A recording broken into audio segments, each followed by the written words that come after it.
مشروع مربح من البيت بتكلفة بسيطة جدا جدا، وفي نفس الوقت هيكون المكسب بتاعك جميل جدا. السلام عليكم ورحمة الله وبركاته. ازيكم احلى متابعين ليا في الدنيا، واحلى مشاهدين ليا في الدنيا، واحلى اخوات ليا في الدنيا.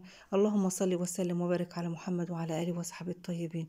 النهارده باذن الله هنعمل مشروع بتاعنا الجديد، مشروع للتورت في البيت، جميل جدا جدا جدا.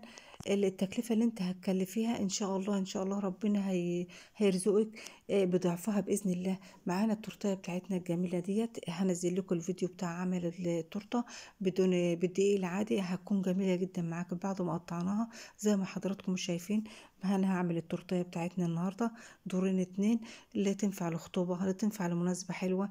ان شاء الله هتعجبكم، بسيطه جدا وسهله ومش مكلفه، محتاجناش فيها حاجات كتير. هقول لكم على التكلفه بتاعتها باذن الله واحنا شغالين كده. معانا الكريمه، معايا ربع كيلو كريمة كفاها والحمد لله.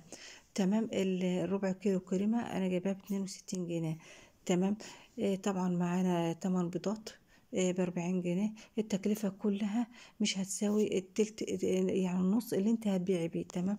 هي اتكلفت معايا التوتال كيلو كله كده حوالي 150 جنيه بالغاز بكله ان شاء الله. شوفي هتبيعيها بكام، والله لو بعتيها ب300 جنيه انت كسبانه. تمام. مش هطول عليكم، بدأت أغلف التورتاية بتاعتنا الجميلة ديت.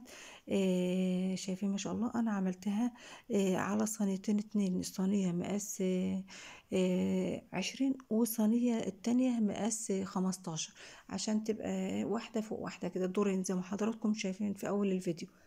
تمام. معلش ان لو كنت بتكلم كتير، بس عشان الصورة توضح معاكم. لو وصلت معايا للنقطة ديت، صلي على الرسول وما تنسيش تدعميني باللايك عشان القناة بتاعتنا تستمر بإذن الله. ولو انت لسه ما اشتركتيش انزلي حالا اشتركي، القناة بتاعتنا جميلة جدا، خشي خدي فيها جولة وان شاء الله مش هتندمي. تمام. بدأت اغلف التورتيه زي ما حضراتكم شايفين كده.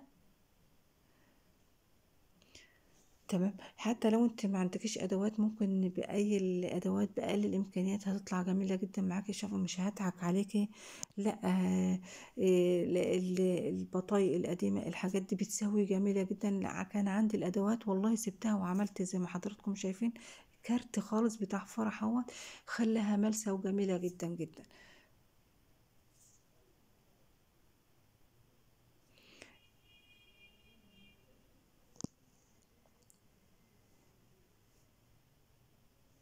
تمام.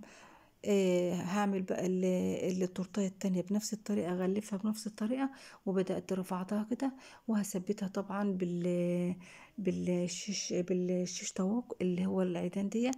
وبدأت معايا الكريمة بتاعتي، حطيت ألوان غذائي، اللون الأحمر، وبدأت أعمله روزوتات كده جميلة جدا. شايفين ما شاء الله ولا قوة إلا بالله.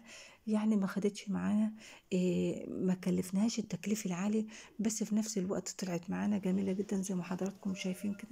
بسم الله ما شاء الله ولا قوة إلا بالله. شايفين ما شاء الله. وطبعا الزهور بتحتاج الأوراق الخضراء، فطبعا اللون مع الكريمة وضربناه وعملنا الأوراق زي ما حضراتكم شايفين كده.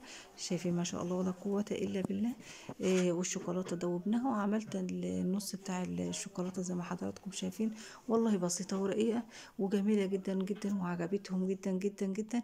يلا ما تنسوش اللايك